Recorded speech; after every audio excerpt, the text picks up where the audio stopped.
আসসালামু আলাইকুম ওয়া রাহমাতুল্লাহি ওয়া বারাকাতুহু। সুপ্রিয় দর্শক শ্রোতা, আপনাদের স্বাগত জানাচ্ছি পবিত্র মাহে রমজান উপলক্ষে চ্যানেল এস এর বিশেষ আয়োজন বরকতময় রমাদান এ অনুষ্ঠানে।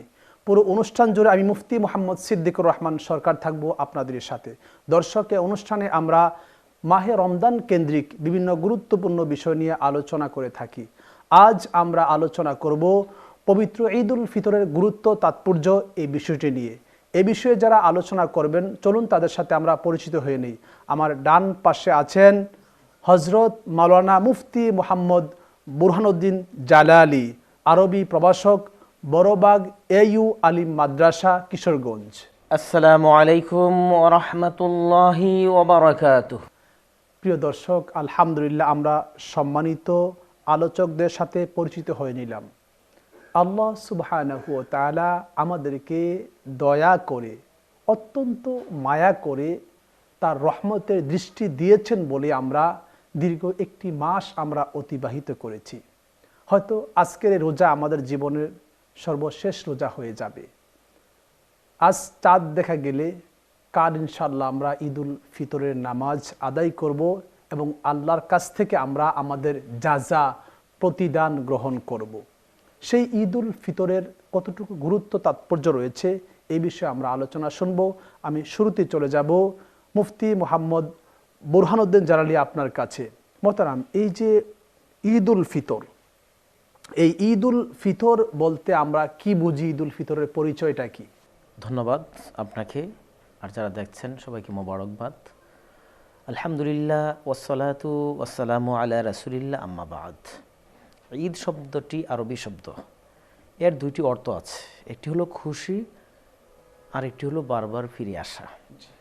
উভয় অর্থের সমন্বয় কিন্তু আমরা ঈদুল ফিতরে পেয়ে থাকি আলহামদুলিল্লাহ। যেমন প্রতি বছর রমজানের শেষে যখন শাওয়াল মাসের প্রথম তারিখে আমরা দিনের বেলায় এই সালাতুল ঈদ আদায় করার জন্য ছোট বড়, ধনী দরিদ্র, সমাজে উচ্চবৃত্ত গর্হিত সবাই যখন একই কাতারে আমরা ঈদের নামাজে দাঁড়িয়ে যাই, তখন দীর্ঘ এক মাস মুখ আমাদের বন্ধ ছিল সিয়াম সাধনার কারণে। এক মাস পর আমরা প্রথম ঈদের নামাজ আদায়ের মাধ্যমে আনুষ্ঠানিকভাবে খেতে যাচ্ছি, বা এর আগে আমরা খেতে পারি।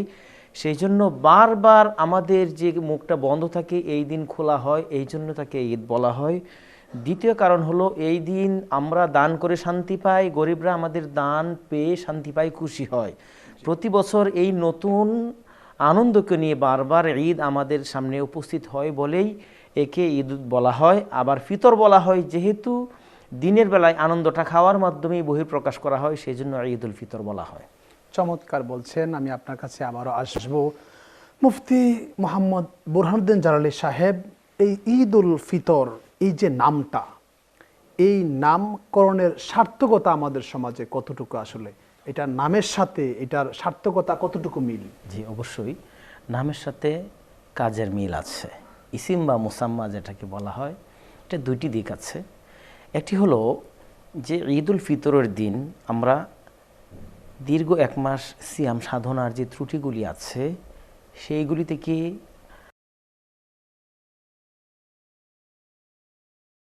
তো ফিতির আদায় করার পর আমরা কিন্তু মোটামুটিভাবে যে জন্যে খায়ের ভালো ধারণা করি, আমরা আল্লাহর কাছে নিশ্চিত আমরা চাচ্ছি বা আমাদের মনে চাওয়া এটাই থাকে যে আমার রোজার সমস্ত ত্রুটিগুলি এ সাদকাতুল ফিতরের মাধ্যমে মোচন হয়ে গেছে। এই ফিতর থেকে ফিতর, ফিতর মানে হচ্ছে ভাঙ্গা। আমরা যেহেতু ঈদের পরে ঈদের দিন আমরা সকলে নাস্তা খাওয়ার মাধ্যমে 30 দিনের রোজাটা, এটা আসছিলাম আমি দ্বিতীয় কারণ এটাই বলতাম। জি জি, একটা তো গেল ফিতর শব্দ অর্থ হলো ছিদ্র, ত্রুটি। এটা কিন্তু রোজার থেকে আমরা দায়মুক্ত আমরা ফিতরা দেওয়ার মাধ্যমে আমরা কিন্তু অবশ্যই আমরা আশাবাদী যে আমরা মুক্ত হয়ে যাচ্ছি। 2 নম্বর যেটা হলো ফিতর মানে ভাঙ্গা, খোলা। ফিতর মানে খাওয়া। যে দীর্ঘ একটি মাস সিয়াম সাধনার পর আমরা সকালে ঈদের দিনে যে সুন্নাহ হলো, আল্লাহ রাসূল সাল্লাল্লাহু আলাইহি ওয়াসাল্লাম তিনি খেজুর খেতেন, ওয়া আকুলুহুন্না ভিতরান, তিনি বেজুর সংখ্যক খেজুর খেতেন।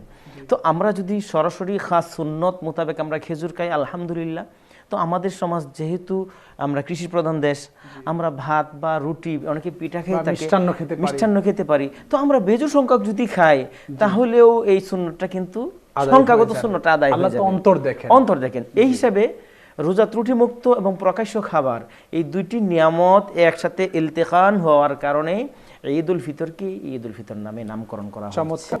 এই যে মাহে রমজানের আমরা যে আজকে আমরা চাঁদ দেখলে আগামীকাল আমরা ঈদ করব ইনশাআল্লাহ। তো এখন এই যে চাঁদ দেখার ব্যাপারে আমরা আমাদের মধ্যে যদি কোনো একজন চাঁদ দেখে, তো ওই একজন ব্যক্তির উপর ডিপেন্ড করে আমরা কি ঈদ করতে পারি কিনা? ধন্যবাদ, গুরুত্বপূর্ণ প্রশ্ন।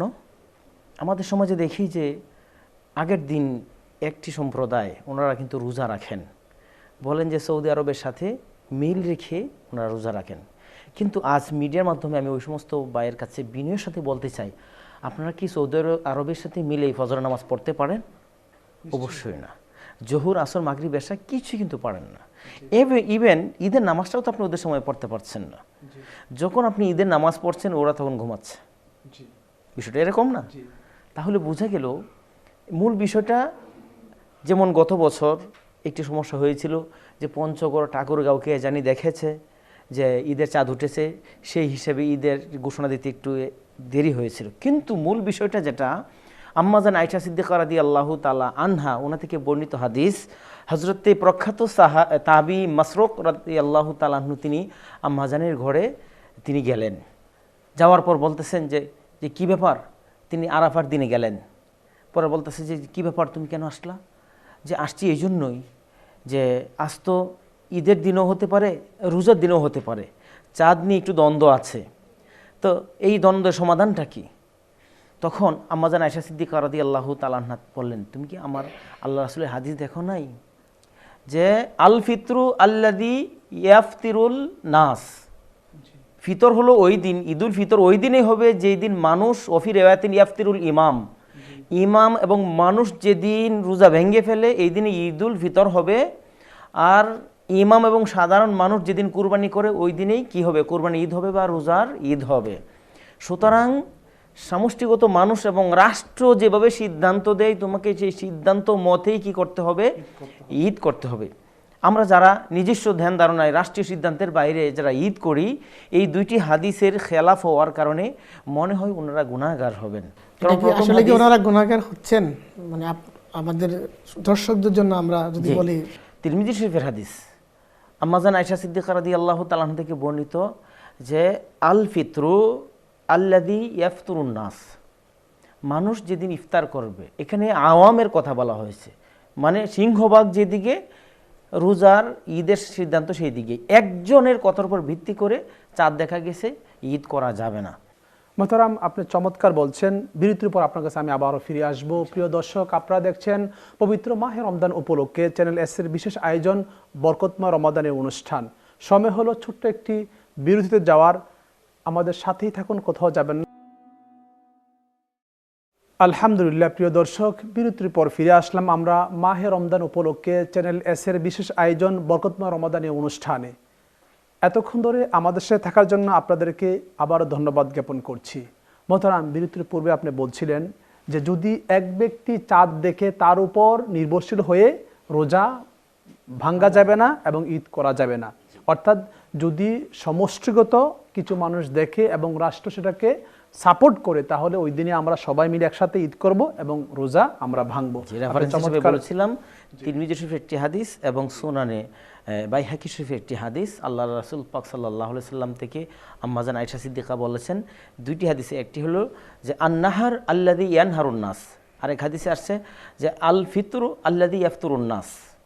তো সেই হাদিস দ্বারা বোঝা যায় রাষ্ট্রকে ফলো করতে বলেছেন। আমরা যে দেশে থাকি, রাষ্ট্রীয় ঘোষণা যেটা আমরা সেটা মানব। যেমন দেখে একজন ব্যক্তি সিঙ্গাপুরে থাকে, সে কিন্তু ওই দেশের সরকারকে ফলো করেই করবে, ঈদ করা যাবে। হযরত মাওলানা মুফতি বোরহান উদ্দিন, এই যে ঈদ আনন্দ খুশি, তো এই যে এই ঈদুল ফিতর এবং ঈদুল আদহা, এই দুটো ঈদ আমরা সব সময় পালন করি বা উদযাপন করি। এই দুটো ঈদের বাহিরে অন্য কোনো ঈদ আছে কি? আমাদের মুসলিম সমাজে বা মুসলিম কোরআন সুন্নাহর ভিতরে? ধন্যবাদ। অত্যন্ত যুগোপযোগী এবং একটি চমৎকার প্রশ্ন। শুরুতেই যদি আমরা হাদিসের কিতাবের দিকে লক্ষ্য করি, একাধিক হাদিসের কিতাবে আছে, যেমন তিরমিজি শরীফ এবং আবু দাউদ, বিশেষ করে আবু দাউদ তায়ালিসি রহমাতুল্লাহ আলাইহি, উনি ওনার কিতাবে উল্লেখ করেছেন যে বাবু ইজা সাদাফাল জুমা ওয়া ঈদুল ফিতর, বা কোনো কোনো কিতাবে ঈদ আছে যে জুমা এবং ঈদ, কোনো কোনো কিতাবে আছে বাবু মা যা আ ফি ইলতিকাই ঈদাইন, বাব অন্য অন্য কিতাবে কোনো কোনো কিতাবে আছে বাবু মা যা আ ফি ঈদাইনে ফি ইয়াউমিন ওয়াহিদিন। মুসনাদে ইমাম এগুলি হচ্ছে শিরোনাম, ইউনিট, অধ্যায়, অনেক এখানে হাদিস আছে। উনি যেই কথাগুলি বলেন এগুলো হচ্ছে আমাদের হাদিসের কিতাবের মধ্যে যেই বিষয়ে আলোচনা করা হয় সেই বিষয়ে একটা ভাব বা অধ্যায়, ইউনিট থাকে, সেই ইউনিটের কথা এখন উনি বলছেন। জি বলুন। বিশেষত মুসনাদ ইমাম আহমদে হযরত যায়েদ বিন আরকাম রাদিয়াল্লাহু তাআলা আনহুর সনদে হাদিস বর্ণিত আছে যে জুমার দিন যদি ঈদ হয় তাহলে এটা জুমা হলো এক ঈদ, আর ঈদুল ফিতর বা আজহা সেটা হলো আরেক ঈদ। অপরপক্ষে ঈদ কিন্তু আরও পাওয়া যায়। কোরআনের আয়াত যেদিন নাজিল হয় সেই দিনও কিন্তু ঈদের দিন। যেমন আমরা অবশ্যই আপনি জেনে থাকবেন, আল ইয়াউমা আকমালতু লাকুম দীনাকুম ওয়া আতমামতু আলাইকুম নি'মাতি ইলা আখিরিল আয়া। এই আয়াত যখন নাজিল হয় তখন ওমর রাদিয়াল্লাহু তাআলা আনহু এক ইহুদি বলেছেন, লাউ নাজালাত মিসলা হাযিহিল আয়া লাত্তাখাযনাহু ঈদান। আল্লাহু আকবার। যে হে ওমর, এরকম একটি আয়াত যদি আমাদের উপর নাজিল হতো আমরা সেটাকে ঈদ হিসেবে গ্রহণ করতাম। তখন ফারুক আজম রাদিয়াল্লাহু তাআলা আনহু তিনি বলেছিলেন যে এটা হলো দুই ঈদের দিন নাজিল করা হয়েছে। সুবহানাল্লাহি ওয়া বিহামদিহি।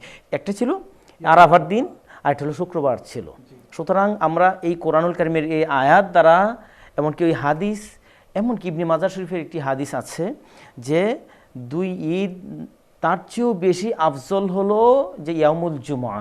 কেননা হাদিস শরীফের মধ্যে এরকম নাই যে এক ঈদ থেকে আর এক ঈদ মধ্যবর্তী পাপসমূহ কাফারা হয়ে যায়, এরকম কিন্তু রাওয়ায়াত আমি পাই নাই বা কোনো উলামা একরাম বলতে শুনি নাই। কিন্তু জুমার ব্যাপারে বলা হয়েছে এক জুমা থেকে আরেক জুমায় মধ্যবর্তী সময়ের পাপগুলি মোচন করে দেয়। সুবহানাল্লাহ। এবং এক রমজান থেকে আরেক রমজান। তো সেই হিসেবে বলা যায় যে আমাদের মাগফিরাত, নাজাত এবং সাপ্তাহিক, এমনকি আরেক হাদিসে আসছে। তাহলে মুহতারাম এখানে ইয়াউমে আরাফা এবং জুমার দিনও আমরা ঈদ বলতে পারি। আরেকটি চমৎকার যেটি বিষয় সেটা হলো 12ই রবিউল আউয়াল।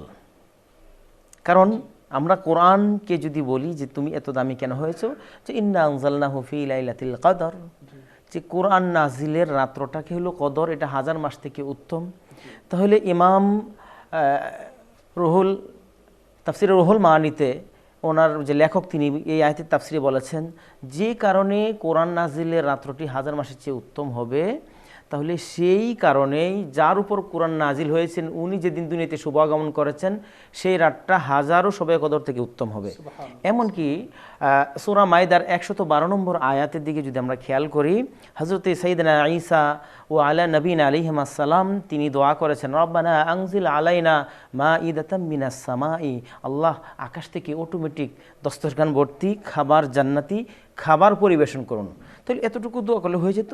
কি বলছেন, তাকুনু লানা ঈদান। আল্লাহু আকবার। এই খাদ্য নাজিলের দিন বা রাত্র সেটা হবে আমাদের দিনটা অবশ্যই ঈদের দিন হবে। সুবহানাল্লাহ। আচ্ছা, এটা ওনার জন্য ঈদ খাস মাখসুস, তা বুঝলাম। লি আউয়ালিনা, যে আল্লাহ আমার আগে যারা গেছে ওদের উপর আকাশ থেকে যত নিয়ামত নাজিল হয়েছে এই দিনগুলি তাদের জন্য ঈদ ছিল। ওয়ালি আখিরিনা, এমনকি যারা এই আয়াত বা ঈদ নিয়ে বেশি বিতর্ক করে ওদের যে খুব ফেভারিট একজন মুফাসসির আছেন তিনি হলেন ইবনে কাসির, তাফসির ইবনে কাসির যিনি লেখক। এই আয়াতের তাফসির আমি আজকের ভাইদেরকে বলবো, আপনারা ওই আয়াতের তাফসিরটা তাফসির ইবনে কাসিরে দেখে নেবেন। তিনি বলতেছেন যে কোনো মানুষের উপর যেদিন আল্লাহ তাআলা বিশেষ নিয়ামত দিয়ে থাকেন ওই দিনটা তার জন্য ঈদের দিন। সুবহানাল্লাহ। সেই হিসাবে মুহতারাম চমৎকার বলছেন। তার মানে ঈদ ছাড়াও আমরা আরো বিশেষ কিছু গুরুত্বের দিন আছে যেগুলোকে আল্লাহ তাআলা ঈদের মর্যাদা দিয়েছেন। আপনি চমৎকার বলছেন। তো এই যে ঈদের দিনের বাস্তব শিক্ষাটা আমাদের জন্য কি সেটা বলুন। আল্লাহু আকবার। ঈদের দিনের যে বাস্তব শিক্ষা আমরা এটাকে 4 ভাগে ভাগ করতে পারি। প্রথমত ধর্মীয় দৃষ্টিকোণ থেকে আল্লাহর রাসূল সাল্লাল্লাহু আলাইহি ওয়াসাল্লাম বলছেন যে আল মুসলিম আখুল মুসলিম, এক মুসলমান আরেক মুসলমানের ভাই। তো সেক্ষেত্রে ঈদ উল ফিতর বা ঈদ আমাদেরকে উখওয়াতুল ইসলামিয়া, ভ্রাতৃত্বের বন্ধনে, এক আল্লাহর এক সিজদা, এক রুকু, একই ইমামের পিছনে আমরা কেরাতের মাধ্যমে নির্দিষ্ট পদ্ধতিতে কোরবানি করা, ঈদের মাঠে যাওয়া, নামাজ বা সালাত আদায় করা, এটা এক ভ্রাতৃত্ব আমাদেরকে শিক্ষা দেয় যে ইসলাম হলো সারা পৃথিবীর মানুষকে একই বন্ধনে আবদ্ধ করে। এটা হলো অন্যতম ঈদ। যে যে অবস্থানে থাকুক না কেন, ধনী দরিদ্র, সাদা কালো, উচ্চশিক্ষিত মূর্খ, সবাই একই কাতারে ঈদের মধ্যে শরিক হচ্ছে, খুতবা পড়ছে, নামাজ আদায় করে, এরপরে কোলাকুলি করছে। যে মোহাব্বত, সামাজিক হিংসা ভেদাভেদ ভুলে একটি উখওয়াতুল ইসলামিয়া, ভ্রাতৃত্বের বন্ধনে সমাজ বিনির্মাণের জন্য ঈদের গুরুত্ব তাৎপর্য অত্যন্ত বেশি, খুবই জরুরি। 2 নম্বর যে বিষয়টা আমরা সেটা দেব শৃঙ্খলাবোধ।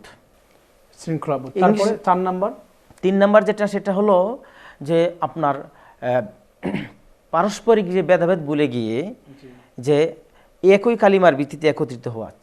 এরপরে 4 নম্বর বিষয় যেটা, সেটা হলো যে আনন্দ একা না করে সমাজে ভাগাভাগি করে নেওয়া। চমৎকার বলছেন মোহতারাম, আপনাদের অসংখ্য ধন্যবাদ আমাদের সময় দেওয়ার জন্য। আপনাকেও মোবারকবাদ। প্রিয় দর্শক, মাহে রমজান আমাদের কাছ থেকে বিদায় নিয়ে গেছে। যদি আজ আমরা চাঁদ দেখি তাহলে আগামীকাল ইনশাল্লাহ আমরা ঈদুল ফিতর উদযাপন করব। সেজন্য আপনাদেরকে আমার পক্ষ থেকে এবং চ্যানেল এসের পক্ষ থেকে জানাই ঈদ মোবারক, ঈদ মোবারক, ঈদ মোবারক, ঈদ। প্রিয় দর্শক, মাহে রমজান এই ঈদের দিন হলো আমরা আল্লাহর কাছ থেকে পুরো 1 মাসের প্রতিদান যা নিব, সেই জন্য আমরা যেন কোনো অনিসলামিক কাজ না করি। আমরা যেন এই দিনে আল্লাহর কাছে কান্নাকাটি করে আমরা পুরো 1 মাসের যেই ফলাফল, যেই প্রতিদান, সেটা যেন আমরা আল্লাহর কাছ থেকে নিতে পারি, আমাদের জীবনের গুনাহ যেন মাফ করাইতে পারি, সেই দিকে আমাদের সকলের দৃষ্টি দেওয়া অবশ্যই উচিত। আল্লাহ তাআলা আমাদের সবাইকে নেক আমল করার, আবার যেন আল্লাহ তাআলা আমাদেরকে বারবার ঈদুল ফিতর পাই, বারবার মাহে রমজান পাই, সেই তৌফিক যেন আল্লাহ তাআলা আমাদের সবাইকে দান করেন, আমিন। প্রিয় দর্শক, দেখতে দেখতে আপনাদেরই প্রিয় অনুষ্ঠান পবিত্র মাহে রমজান উপলক্ষে চ্যানেল এসের বিশেষ অনুষ্ঠান বরকতময় রমাদানের একেবারে শেষ পর্যায়ে চলে এসেছি। আজ এখানে শেষ করতে হচ্ছে। আপনাদের কাছ থেকে আমরা বিদায় নিচ্ছি এবং দোয়া চাচ্ছি। আমাদের জন্য আপনারা দোয়া করবেন, আপনার জন্য আমরা দোয়া করব। যদি আল্লাহ হায়াত দেন তাহলে পরবর্তী বছর আবারও দেখা হবে একই সময় একই অনুষ্ঠানে। সেই পর্যন্ত ভালো থাকবেন, সুস্থ থাকবেন এবং চ্যানেল এসের সাথেই থাকবেন।